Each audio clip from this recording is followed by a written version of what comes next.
Hello guys, welcome back to my channel. और मेरा नाम है हमाद। और आज जिस वीडियो पे मैं रिएक्ट करने लगा हूँ वो है माई री का एपिसोड 39 की हाइलाइट्स हैं। और जैसे कि मैं प्रीवियस एपिसोड्स पे भी रिएक्ट कर चुका हूँ, तो आप मेरे चैनल में जाके देख सकते हैं। और मैं साथ ही 38 की एपिसोड जो हाइलाइट्स मैंने देखी हैं उनका आई बटन का लिंक भी मैं ऊपर डाल दूंगा, तो आप वहां से भी जाके देख सकते हैं। तो अभी 39 का एपिसोड की हाइलाइट्स देखते हैं, फिर आपको अपना रिएक्शन देते हैं। So here we start.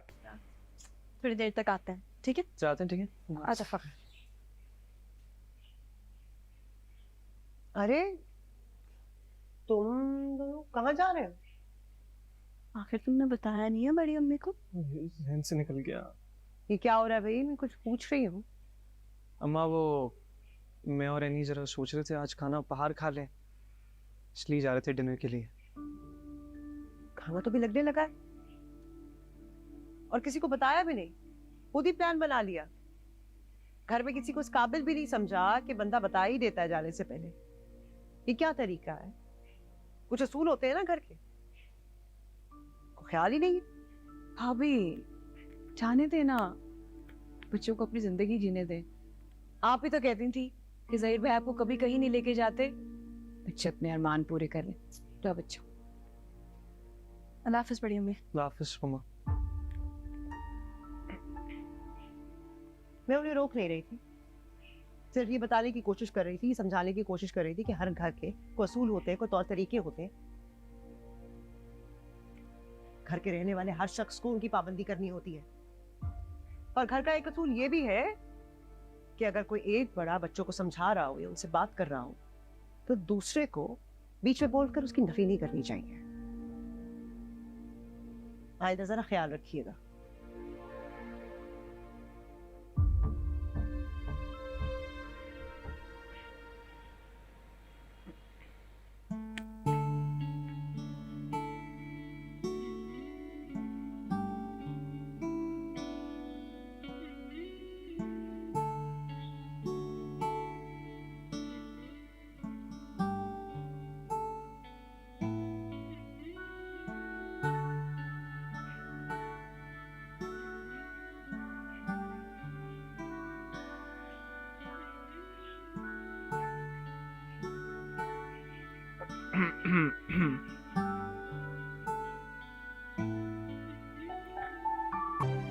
क्या बातें हो रही हैं?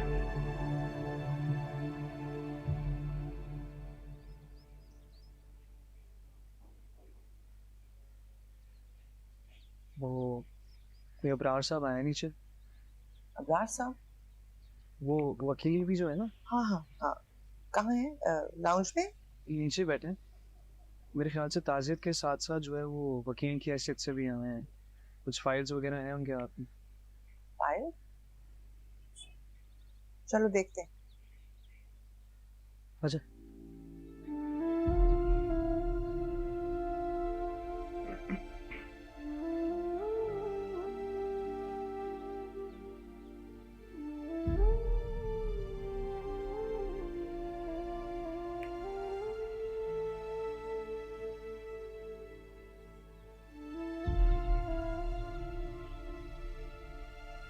क्यों सैड है यार ये?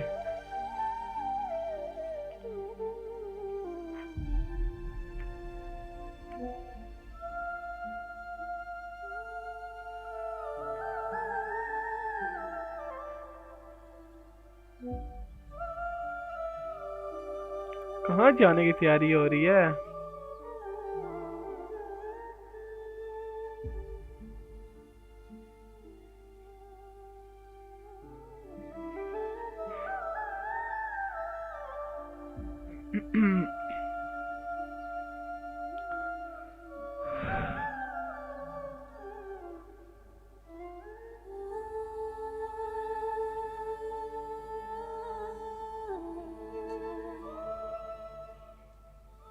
एनी, ये क्या हो रहा है सब? वो दादी का सामान पैक कर रही थी पप्पा। हाँ, वो तो हमें भी नजर आ रहा है पैक कर रही हो, लेकिन क्यों पैक कर रही हो?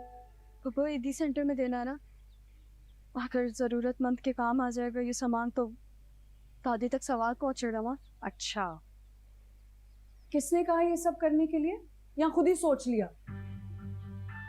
तो मैंने और फाखिर ने साथ मिलके सोचा था। बहुत बड़े हो गए हो तुम दोनों। खुद ही सोच लिया, खुद ही बात कर ली, किसी से पूछना समझा ही नहीं कोई जरूरी। जहीर भाई और अम्मा के जाने के बाद खुद को बड़ा समझने लगे हो। नहीं फूफो, ये सब करने से पहले किसी से पूछना जरूरी नहीं समझा? ऐसी बात नहीं है फूफो। बस बस, अगर दो घर के बड़े चले गए तो क्या बाकी घर में बड़े नहीं है? हबीब है, समीना भाभी है, हम हैं, आयशा है। तुम लोग बच्चे हो, बच्चे ही रहो, बड़े बनने की कोशिश मत करो। फूफो आप बहुत गलत समझ रही हैं, ऐसा कुछ भी नहीं है।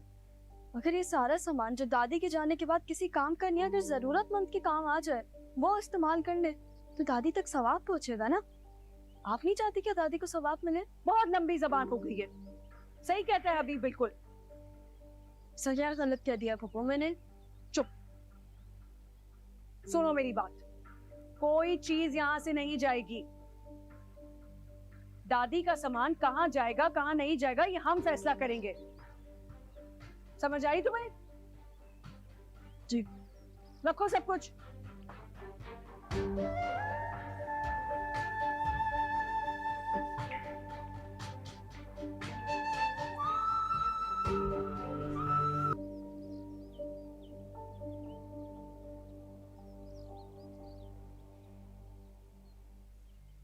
अस्सलाम वालेकुम भाभी। वालेकुम सलाम, कैसे हो ब्रार? मैं ठीक, आप बताएं आप कैसे? किसी ने को चाय वाय पूछी कि नहीं? जी जी। बैठो। अभी ये अब्रार कह रहा है कि घर और कारोबार आपके और फाखिर के नाम हो गया है। वकील साहब से बात की थी, तो उसे कह दिया सारी जायदाद तुम्हारे नाम लिखते हैं। और समीना बेटा तुम इसकी सरपरस्त होगी। अभी आपसे बात कर रहा हूँ मैं, यह आप जानती थी इसे?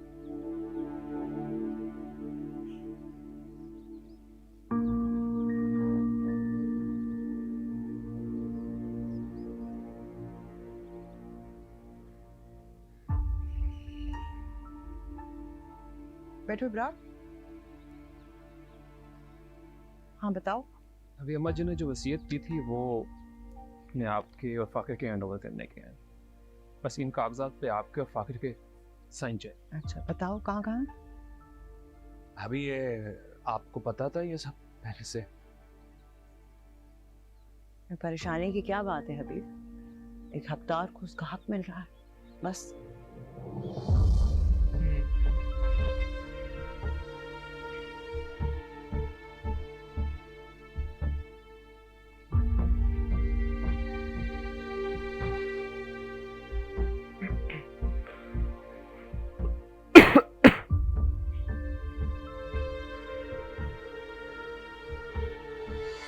तो यार जैसे कि अभी हमने पूरी 39 के हाइलाइट्स देख ली हैं और देखने से ये समझ में आया है कि छोटों को मनमानी नहीं करनी चाहिए और असूलन होना भी ऐसे ही चाहिए कि जो अक्सर छोटे खुद फैसला करते हैं वो गलत निकलते हैं और गलत साबित होते हैं। तो जाहिर सी बात है उसकी दादी के कपड़े वो दे रही थी तो स्वाब कोई नेकी का काम ही था, कोई गलत नहीं था उसमें भी, गलती कोई गलत कोई नहीं था, लेकिन फिर भी एक दफ़ा उससे बड़ों से बात कर लेनी चाहिए थी ताकि कोई स्यापा सैर स्यापा ना होता, ना लड़ाई, ना वो फूफा उसकी इसको बातें सुनाती। ठीक है, तो खुद ही आई बातें मशवरा किया आपस में और दादी के कपड़े डालना शुरू कर दिया उसमें। तो मेरा ख्याल है कि पहले पूछ लेना चाहिए था। और डिनर की बात रही तो डिनर पे गए, जाना चाहिए मियाँ बीवी को, ये तो हक है कि वो, अब शोहर का हक है कि वो जहाँ चाहे लेके जा सकता है, लेकिन बताना चाहिए था। बता दिया था बार में, तो उसकी माँ ने कहा कि नहीं भैया वो अलग बार साइड पे रखती है। मैं नहीं कहता, अब प्राइवेसी जैसी बात है, शादी हो जाती है तो प्राइवेसी आ जाती है, तो उसमें क्या नाम है पूछना बता देना चाहिए, लेकिन इजाज़त लेना कोई मैं नहीं समझता है कि होना चाहिए। बस बता दे, अगर मना करें कोई वजह हो मना की तो फिर इंसान कहता है चलो ठीक है, कोई वजह है, कोई मेरी बेहतरी है तो मना कर रहे हैं, ठीक है। और उसकी दादी फोटो की मुझे तो यार पिछले हाईलाइट्स में मैंने देखा नहीं था, तो अगली हाईलाइट्स में तो दादी का तमाम हो गया काम है। तो फिर क्या नाम है, वसीयत भी उसके नाम हो गई है, उसकी क्या नाम है, लड़के और उसकी माँ के नाम हो गई है। तो आईना का फादर को बहुत अपसेट था। मेरे ख्याल से ये फैसला अच्छा था, बेहतर था। अगर इसमें उसका क्या नाम है, आईना और इसकी माँ का हिस्सा भी डाला जाता है तो वो और अच्छा होता, क्योंकि उसकी माँ के, आईना की माँ के पास वैसे कुछ है नहीं, तलाक डिवोर्स हुई है, वो तो वैसे ही रह रही है। और आईना का भी है ताल्लुक, कोई पता नहीं आगे क्या होता है, देखते हैं। तो यही था ओवरऑल, आज का इतना ही है और मिलते हैं नेक्स्ट वीडियो में। तब तक के लिए अल्लाह हाफिज़, दीजिए सिम्बा को इजाज़त। Bye bye.